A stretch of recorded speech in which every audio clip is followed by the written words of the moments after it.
एकदम धांसू ट्रिक से होगा जो आपने कभी सोची भी नहीं होगी। डायरेक्ट आंसर आप बिना पेन चलाए दे सकते हैं अगले वाले क्वेश्चन का आंसर। तो चलिए लास्ट एंड फाइनल आंसर है क्वेश्चन नंबर 10 और उसका क्वेश्चन का बेहिसाब आपको ना कभी ऐसा देखा नहीं होगा।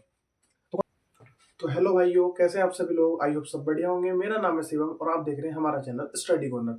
तो आज हम पढ़ाएंगे परसेंटेज और हम इस परसेंटेज के 10 क्वेश्चन कराएंगे जो कि अलग अलग ट्रिक से कराएंगे और हर क्वेश्चन की एक अलग ही ट्रिक होगी। तो आइए हम शुरुआत करते हैं अपने पहले क्वेश्चन से। तो पहला क्वेश्चन क्या है हमारा कि 500 के 50% का 5% भाग कितना होगा, यानी कि 500 के 50% का 5% कितना होगा। तो देखिए कैसे सोल्व कर सकते हैं इसको हम। 500 गुणा 50, देखो इस परसेंटेज का मतलब होता है 100, तो बटे में लगाएंगे 100 गुणा 5 और अभी बताया था परसेंटेज का मतलब 100। 2 जीरो से 2 जीरो, 1 से 1 खत्म, इस 10 को ऐसे रहने देना। देखो जब भी नीचे 100 200 ऐसा बने तो उसको ऐसे ही छोड़ देना, बाकी सबकी गुणा करो। 5 पंजे 25 पंजे 125 बटे 10, 1 जीरो है तो एक संख्या बाद पॉइंट लगा देंगे, 12.5 इसका क्या होगा करेक्ट आंसर। ठीक है, इस तरीके से सवाल करने हैं। चलिए आपको नेक्स्ट सवाल की ओर चलते हैं।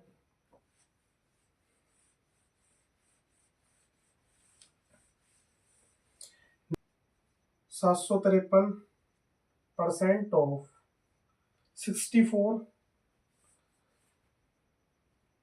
Plus 36% of 753। देखो इस सवाल को करने की क्या ट्रिक है। देखो इस परसेंट का मतलब है चाहे यहाँ लग जाए चाहे यहाँ लग जाए, उससे हमें कोई फर्क नहीं पड़ता। तो इसको लिख सकते हैं 753 ऑफ 64% प्लस 36% ऑफ 753%। इससे क्या हो गया, ये हो गया हमारा 753, इस दोनों में से कॉमन आ जाएगा तो 753 कॉमन, यहाँ कितना बचा 64 प्लस परसेंट प्लस 36%, यहाँ कितना हो गया 753 इंटू, देखो 64 36 100% और अभी आपको बताया था 7 इंटू इस परसेंट का मतलब भी 100 होता है बटे 100, इस 100 से 100 कैंसिल, कितना आंसर आएगा 753। ठीक है, चलो आइए नेक्स्ट क्वेश्चन की ओर चलते हैं।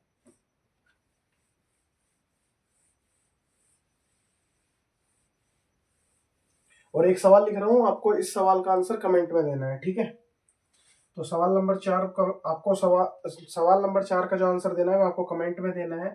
463% ऑफ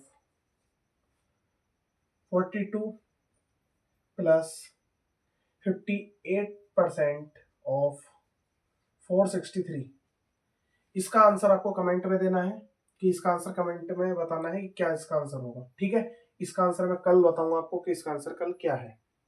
आइए अगले सवाल की ओर चलते हैं। सवाल नंबर 5 क्या है? सवाल नंबर 5, 20% ऑफ, या फिर बोल सकते हो का 20% का 10% कितना होगा। देखो इस सवाल को साफ रफ कर देता हूं मैं।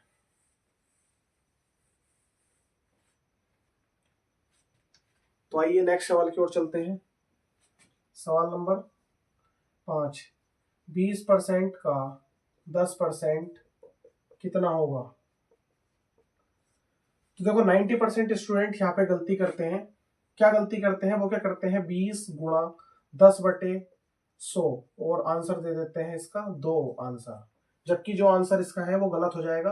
देखो ये क्या मेथड है, ये मेथड है बिल्कुल गलत। राइट मेथड क्या है, उसने कहा है 20% का, यानी कि 20 बटे 100 गुणा 10 बटे 100। इस जीरो से ये 2 जीरो से ये 2 जीरो कैंसिल, ये हो गया 2 बटे 100 और नीचे 2 जीरो है तो 2 संख्या बाद पॉइंट लगेगा, यानी कि 2 0.0, ये इसका फाइनल आंसर बनेगा। ठीक है, ध्यान रखना, ये गलती आप मत करना। क्लियर है इतनी चीज? चलिए नेक्स्ट क्वेश्चन की ओर चलते हैं।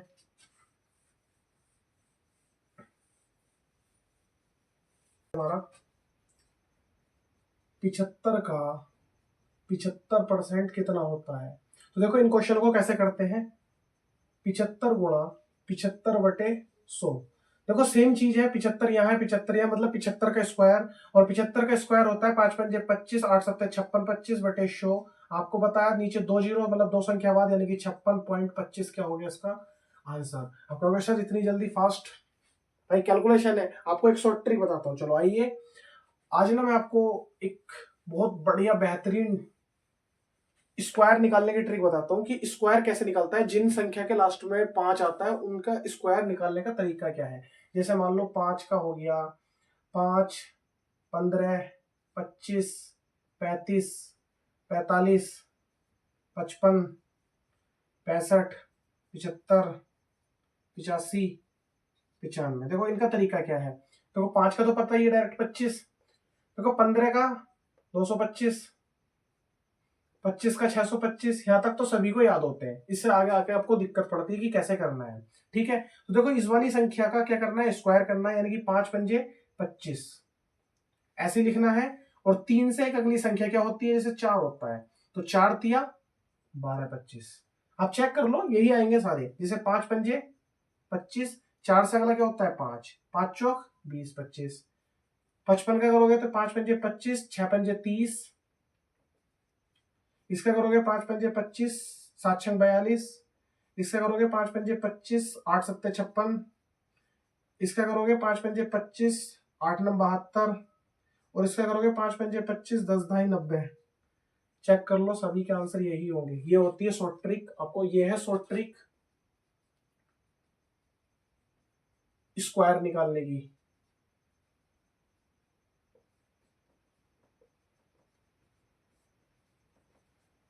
स्क्वायर निकालने की शॉर्ट ट्रिक जिनके लास्ट में 5 आता है। ठीक है, आइए चलते हैं अपने नेक्स्ट सवाल की ओर।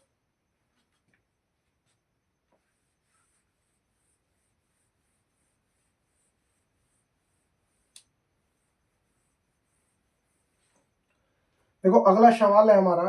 एक विक्रेता एक विक्रेता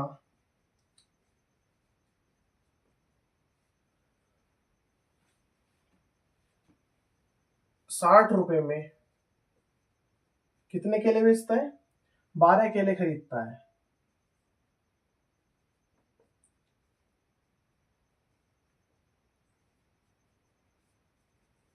ठीक है, उसके बाद वो कितने हैं, 12 केले खरीदता है और उसके बाद 30 रुपए में 5 केले बेचता है।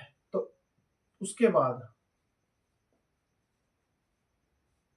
रुपए 30 में कितने केले बेच रहा है, वो 5 केले बेच देता है। तो उसे कितने प्रतिशत का क्या हुआ है, लाभ हुआ है, लाभ ज्ञात करना है। तो कैसे करते हैं इसको, करना है, इसका करने का तरीका है 60/12 बराबर 30/5। तो चाहे तो आपको डायरेक्ट काट सकते हो। देखो 12 पंजे 60, 5 छंग 30। तो देखो यहाँ क्या हुआ है, 5 पे 1% का लाभ हुआ, यानी कि 1/5 गुणा 100। 5 से इसको काटोगे तो ये देखो यहाँ से अगर हम ध्यान से देखें तो 5 यानी कि 5% तो नीचे जाएगा और 5 से कितना गया है 1, यानी कि 1% का क्या उसे लाभ हुआ जाएगा ऊपर। और हम परसेंटेज निकालने के लिए क्या करते हैं, 100 से गुणा, 100 से गुणा 5 से काटोगे 20%। तो उसे कितने परसेंट का लाभ हुआ है, 20% का उसको लाभ हो गया है। ठीक है, ये वाले क्वेश्चन ऐसे करने हैं। बढ़िया ट्रिक है, मतलब इसको आपस में काट लो। अगर ऐसा ना हो तो आप एक काम कर लो, इसकी गुणा इधर, इसकी गुणा इधर कर लो। इससे करोगे तो ये जाएगा 300 और 12 तिया 36 यानी कि 360। तो कितने का हुआ, 60 का लाभ हुआ, कितने पे हुआ, 300 पे हुआ, गुणा 100%। जो जीरो से 2 जीरो, इससे काटोगे 3 से 20 बार ही आएगा तो भी 20%। कैलकुलेशन आसान करो भाई, कंपटीशन एग्जाम है। जितनी कैलकुलेशन आसान करोगे, जितनी फास्ट करोगे। एक बच्चा तो वो है जो लंबी कैलकुलेशन करके बैठा रहता है और एक वो है जो फास्ट करके नेक्स्ट की ओर चलता है। कम से कम 100 क्वेश्चन आते हैं, उनको टाइम से अटेम्प्ट करोगे तभी पेपर पास कर पाओगे। ठीक है, चलो आइए नेक्स्ट क्वेश्चन की ओर चलते हैं।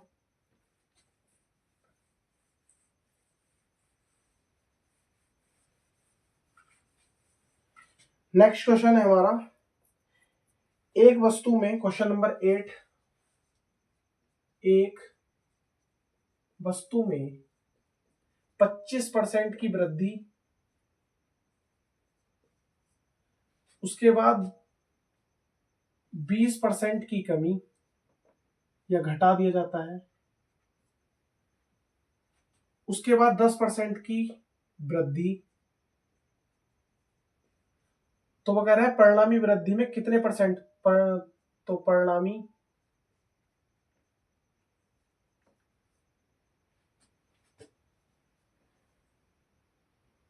तो परिणामी वृद्धि क्या है?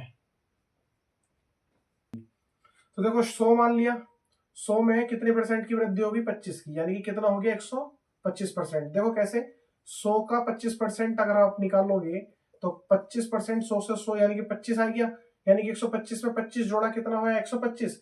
अब कितने की कमी करनी है?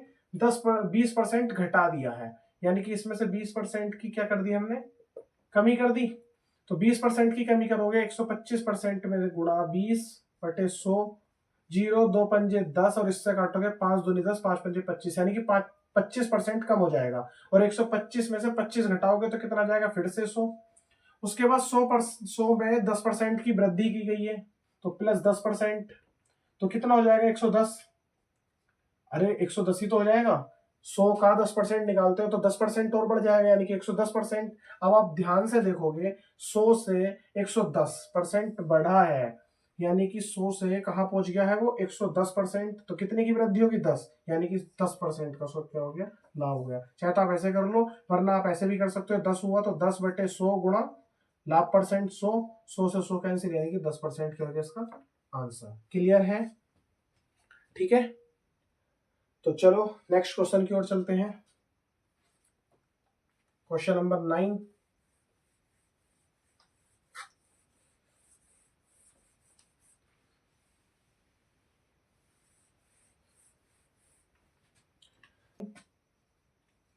तो चाय की कीमत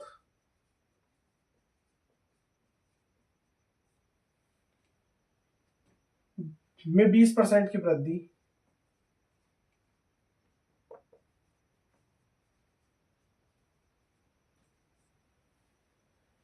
चाय की कीमत में 20% की वृद्धि परिवारों को अपने उपभोग के में कितने परसेंट की कमी करनी चाहिए ताकि अतिरिक्त खर्चा 2% अधिक न हो? यानी कि अतिरिक्त खर्च कितने की कमी करनी चाहिए? कमी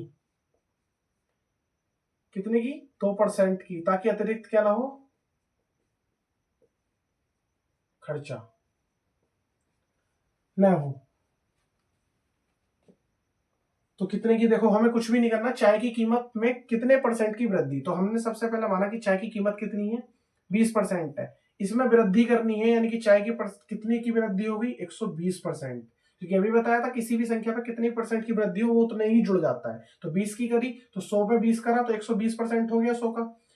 उसने कहा है कि कमी कितने की करनी है भाई, जब इतना करा है तो इतने परसेंट पे क्या बनेगा हमारा? 100% पे खपत भी इतनी आने वाली है, यानी कि कितना हो गया? 102। उसने कही है कि 20% की वृद्धि करने के बाद कितने की कमी की जाए, यानी कि 120 के घट के कितना आ गया? 102। तो कितना घटाना चाहिए? यानी कि 120 से 102 लाने के लिए कितना घटाना है? 18 घटाना है। किस 18 घटाना है और किस पे घटाना है? 120 पे, गुणा 100, 0 से 0 कैंसिल, 3 चौक 12, 3 छंग 18, 2 दूनी 4, 2 तिया 6, 2 पंजे 10, 5 तिया 15% इसका आंसर है। ठीक है, देखो क्या करना है। उसने कहा है चाय की कीमत में इतने परसेंट की वृद्धि की जाती है, तो परिवार को कितने परसेंट की खपत या कमी करनी चाहिए कि उपभोक्ता में कितने परसेंट की अतिरिक्त खर्चा ना हो, यानी कि 2% से अधिक खर्चा ना होना चाहिए। यानी कि कितना था? 100% था, 100% पे 102 हो गया, मतलब 2% से अतिरिक्त नहीं होना चाहिए, मतलब 2 और जुड़ जाना चाहिए। तो 100 में 102 जोड़ा, हो कितना रहा था वृद्धि करने के बाद? 120, यानी कि 120 से कम करके कितना लाना है? 102 लाना है। तो कितने की कमी करनी है? 18 की। कितने पे? 120 पे। और इसके साथ गुणा 100 सा की है, इसको सोल्व भी किया, सोल्व करके कितना आया? 15% इसका फाइनल आंसर है। ठीक है, चलिए आइए नेक्स्ट सवाल। एकदम धांसू ट्रिक से होगा, जो आपने कभी सोची भी नहीं होगी। डायरेक्ट आंसर आप बिना पेन चलाए दे सकते हैं अगले वाले प्रश्न का आंसर। तो चलिए लास्ट एंड फाइनल आंसर है, क्वेश्चन है क्वेश्चन नंबर 10, और उसका क्वेश्चन का बेहिसाब आपको ना कभी ऐसा देखा नहीं होगा। तो क्वेश्चन नंबर 10 क्या है अपना? क्वेश्चन नंबर 10 क्या है? एक संख्या में 30% की वृद्धि की गई। एक संख्या में 30% की वृद्धि, उसके बाद 30% की क्या गई? कमी। तो शुद्ध वृद्धि या फिर कमी ज्ञात करनी है। तो इसके बाद हमें क्या ज्ञात करनी है, उसके बाद संख्या में 30% की कमी की गई, तो वृद्धि हुई है या कमी क्या हुआ है। तो देखो 90 पर नहीं, ज्यादातर ऐसे केसेस में जो होता है वो हमें कमी ही होती है। और कमी कितने परसेंट की, तो कुछ नहीं करना है, जीरो को और परसेंट को भूल जाना है आपको, इनके इसकी मल्टीप्लाई आपस में कर देनी है। तो 3 3 जा 9% की कमी हुई है, 9% की कमी इसका आंसर है।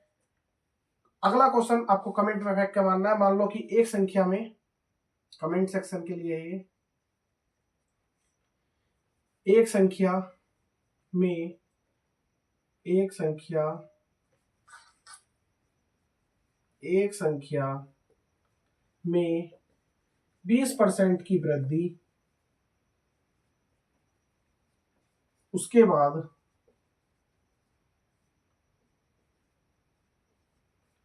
संख्या में 20% की कमी, तो शुद्ध वृद्धि या कमी ज्ञात कीजिए।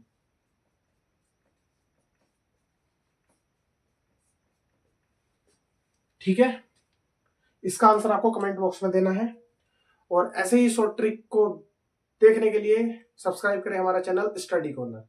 मिलते हैं नेक्स्ट वीडियो में, तब तक के लिए बाय बाय।